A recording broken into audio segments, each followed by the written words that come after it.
Hi, everyone, and welcome back to another episode of Speak and Listen English. I'm Emma, and I'm here with my co host, Jack. Hey everyone! Today we're diving into a topic that I'm sure hits close to home for a lot of you. My mind goes blank when I try to speak English. Oh, this one's a biggie, Jack. You know exactly what I mean. It's that moment when you're all set to speak.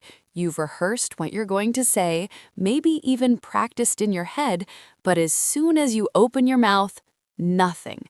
Your mind just goes completely blank. Exactly, Emma. It's like your brain decides to take an unplanned vacation just when you need it the most. You know that feeling?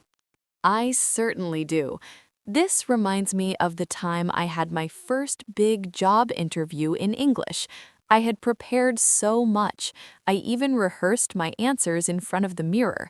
But when the interviewer asked me the very first question, my mind went completely blank. I just stared at him like a deer in headlights. Oh no, Emma. What did you do? Well, I panicked for a second, but then I just blurted out, "I'm sorry, could you repeat the question, please?" It bought me a little time to gather my thoughts, and I was able to get through it. But man, that was nerve-wracking. That's such a relatable story. I had a similar experience when I first moved to London. I was in a bakery and I wanted to order a croissant. Simple, right? Totally simple. But when it was my turn, I just froze. My mind went completely blank, and I ended up pointing at the display and saying, "One of those, please." The baker gave me the funniest look. That's priceless. It just goes to show that no matter how prepared you are, sometimes your brain just decides to take a break. But don't worry, today we're going to explore why this happens and share some practical tips to help you keep the conversation going, even when your mind seems to check out. Absolutely. So, if you've ever found yourself in this situation, keep listening because we've got some great strategies to help you stay cool and confident when speaking English. All right, let's get into it. First things first, Emma. Why does our mind go blank when we try to speak a foreign language, especially English? Well, Jack, it's usually a combination of nerves and cognitive overload. When you're trying to speak a language that's not your native one, your brain is doing a lot of work. It's processing grammar, vocabulary, pronunciation, and all of that in real time. If you add a little pressure, like speaking in front of someone or trying to impress your boss, your brain can just freeze up. It's like trying to run multiple heavy apps on an old computer. Eventually, something's going to crash. That makes total sense. It's like trying to juggle too many balls at once. Eventually, one or two are going to hit the ground. And let's be honest, the fear of making mistakes doesn't help either. You're so worried about saying the wrong thing that your brain just says, "You know what? I'm out of here." Exactly. So let's talk about how to overcome this blank mind syndrome. One great tip is to prepare some go-to phrases in advance. Think of them as your safety net. If your mind goes blank, you can rely on these phrases to keep the conversation going. For example, if you're struggling to find the right words, you could say, "Let me think about that for a moment," or "I'm not sure how to say this, but..." These phrases buy you time and keep the conversation flowing. That's such a useful tip, Emma. It's like having a lifeline when you're stuck. Let's try a quick example. Imagine you're in a meeting and someone asks for your opinion on a project. Instead of panicking, you could say, "That's a great question. Let me take a second to gather my thoughts." This gives you a moment to breathe and think before diving into your answer. Exactly. And here's another tip. Practice speaking in low-pressure situations. The more you practice, the more comfortable you'll get. Start by talking to yourself in the mirror, narrating your day, or even chatting with a pet. For example, you might say, "I'm making breakfast now. I need to fry some eggs and make coffee." These low-pressure situations help you get used to speaking without the fear of judgment. That's a great way to build confidence. I remember when I first started learning Spanish. I would practice by narrating everything I was doing. I'd say things like, "Now I'm brushing my teeth," or "I'm going to the store to buy some bread." It felt a bit silly at first, but it really helped me get used to forming sentences in Spanish. That's a great example, Jack. And if you want to make it even more fun, try shadowing exercises. This is where you listen to a native speaker and repeat what they say as closely as possible. It's like being their shadow. You copy their pronunciation, intonation, and rhythm.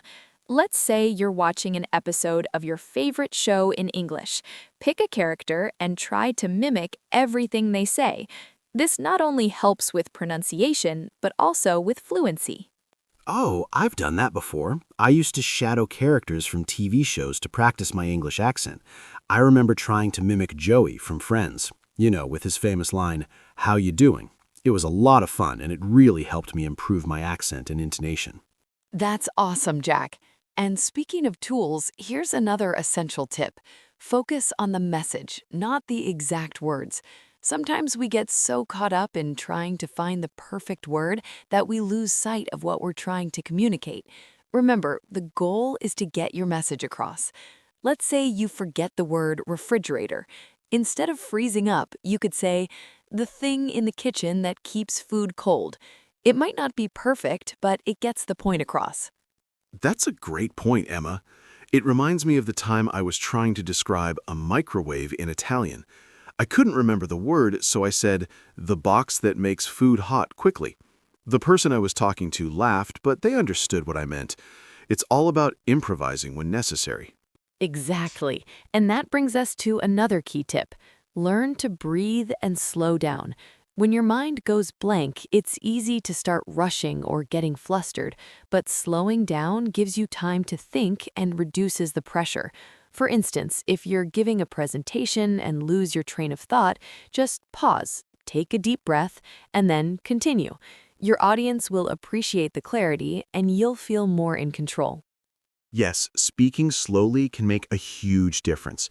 You're not in a race, so take your time. And here's a fun tip. Use humor to diffuse the situation. If you forget a word or stumble, laugh it off. For example, if you mix up desert and dessert, you could say, "Well, I guess I was craving sand instead of cake." It takes the pressure off and shows that you're confident enough to handle mistakes. That's such good advice. And honestly, most people will appreciate your effort and won't mind if you make a few mistakes. They might even help you out by suggesting the word you're looking for. Exactly. And here's something else to remember. Visualize success before you speak. Take a moment to picture yourself confidently having the conversation. Visualization can be a powerful tool to help reduce anxiety and boost your confidence. Imagine yourself in a meeting, speaking fluently and engagingly, and your mind is less likely to freeze up when the time comes. Visualization is such a powerful technique, Jack. It's like rehearsing in your mind before the actual performance. And speaking of preparation, let's not forget the importance of expanding your vocabulary. Sometimes our minds go blank simply because we don't have the words we need. The more vocabulary you know, the easier it is to express yourself. For instance, if you're learning words related to business, make sure you know different ways to talk about profit, losses, negotiations, and so on. This way, you won't get stuck searching for the right word in the middle of a conversation. That's a great point. And one way to build your vocabulary is by reading regularly. It doesn't have to be complicated texts. Even reading a short news article or a blog post each day can introduce you to new words and phrases. Then, try to use those new words in sentences throughout the day. For example, if you learn the word negotiation, you might say, "I have a negotiation with a client tomorrow," even if you're just practicing by yourself. Absolutely. And here's another tip related to vocabulary. Group your new words into themes. For example, learn all the words related to cooking one week, like stir, boil, bake, and then practice them by talking about your favorite recipes. The next week, you could focus on words related to travel, like luggage, boarding pass, departure, and use them in sentences about a trip you've taken or plan to take. Themed vocabulary learning is a game changer, Emma. It helps you remember words better because they're all related, and you're more likely to use them together in conversation. Plus, it's much more interesting to learn vocabulary in context rather than just memorizing random words. Exactly. And the more words you have at your disposal, the less likely your mind will go blank. So, to all our listeners out there, don't worry if your mind goes blank sometimes. It happens to everyone, even native speakers.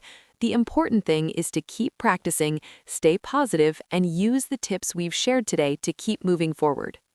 Yes, remember, speaking a new language is a journey, and every conversation is a step in the right direction. So be kind to yourself and don't be afraid to make mistakes. They're all part of the process. And with that, we're wrapping up today's episode. We hope these tips help you the next time your mind goes blank while speaking English. And we'd love to hear from you. What tips or strategies have helped you in similar situations? Yes, share your thoughts with us in the comments or on social media. We're all in this together, and your experiences might just help someone else. Thanks for tuning in to Speak and Listen English. Keep practicing, stay confident, and remember, you've got this. Until next time, take care and keep speaking English with confidence. Your progress doesn't end here.